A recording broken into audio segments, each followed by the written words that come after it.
নমস্কার বন্ধুরা, তোমাদের সামনে একটি নতুন আপডেট নিয়ে আমি চলে এসেছি। তোমরা দেখতে পাচ্ছ আমি পাবলিক সার্ভিস কমিশন ওয়েবসাইটে ঢুকে একটি ইন্ডিকেটিভ অ্যাডভার্টাইজমেন্ট ডাউনলোড করেছি, ক্লার্কশিপ এক্সামিনেশন। যদিও অনেক চ্যানেল থেকে তোমাদের আপডেট অলরেডি দিয়েই দিয়েছে, আমার আপডেট একটু দেরি হয়েছে, কিন্তু আমি অথেন্টিক তথ্য এবং কিছু এর ইন্টারনাল কিছু কথা তোমাদের সাথে শেয়ার করবো বলে আমি এতটা সময় নিয়ে ভিডিওটি বানাচ্ছি। তোমরা দেখতে পাচ্ছ যে public service commission indicative advertisement জারি করেছে। The Public Service Commission West Bengal will hold the clerkship examination 2024, on the result of which recruitment will be made to certain posts under the government of West Bengal.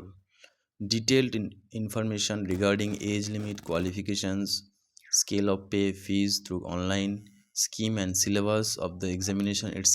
will be available in the Commission's website http:// in due course. Candidates intending to apply for the post are requested to visit the Commission's website regularly for updates, including the schedule to commencement and closing date of online submission of applications.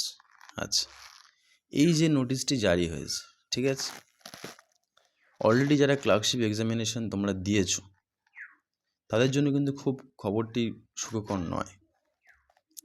কারণ তোমাদের যদি যে approximation vacancy 8,500, যেটি তোমাদের এখনও পর্যন্ত PSC ওয়েবসাইটে vacancy সম্পর্কে কিছু কথা বলা হয়নি, তবুও আমার পার্সোনাল মত অনুযায়ী ভ্যাকান্সি কোনো দিন বাড়বে না। ভ্যাকান্সি 8,500 ছিল, ওটি স্প্লিট করে তোমাদের 4.5 হয়তো করে দেবে।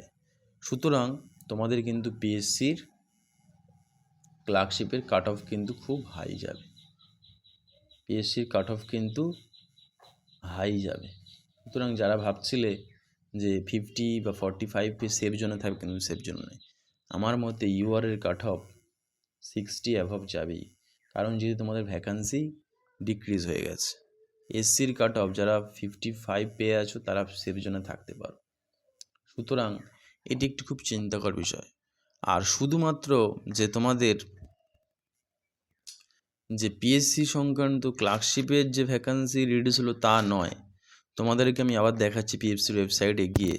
তোমাদের দেখতে পাচ্ছ পিএফসির ওয়েবসাইটে গিয়ে মিসেলেনিয়াসের কিন্তু ইন্ডিকেটিভ ভ্যাকান্সি আপডেট হয়েছে, এই দেখতে পাচ্ছ। সুতরাং তোমাদের কিন্তু মিসেলেনিয়াসের ভ্যাকান্সিও কিন্তু একটি কমে যাওয়ার সম্ভাবনা কিন্তু আছে, মিসেলেনিয়াস ইন্ডিকেটিভ অ্যাডভার্টাইজমেন্ট। তাই এটি একটি চিন্তার বিষয়। এখনও পর্যন্ত শিওরভাবে কিছু বলা যাচ্ছে না, যতদিন না তোমাদের ক্লার্কশিপের ভ্যাকান্সি রিলিজ করছে। ভ্যাকান্সি রিলিজ হয়ে যাওয়ার পরেই তোমরা বুঝতে পারবে তোমাদের ভ্যাকান্সি কমলো কি বাড়লো। তাই কেউ কিন্তু পড়াশোনায় কোনো খামতি রেখো না, পড়াশোনা চালিয়ে যাও এবং ভ্যাকান্সি কত বাড়লো কমলো এইসব দিকে বেশি কান না দিয়ে নিজের যে লক্ষ্য পূরণ সেই দিকে এগিয়ে যাও। আশা করি তোমাদের কাট অফ ক্লিয়ার হয়ে যাবে। ধন্যবাদ। এরকম সংক্রান্ত আরও ভিডিও পাওয়ার জন্য তোমরা অবশ্যই চ্যানেলটিকে সাবস্ক্রাইব করে দিও। এবং আমি কিছু সমস্যার কারণে আমার ভিডিও করতে খুব প্রবলেম হয়, যার জন্য আমি লেটে ভিডিও বানানো। ধন্যবাদ।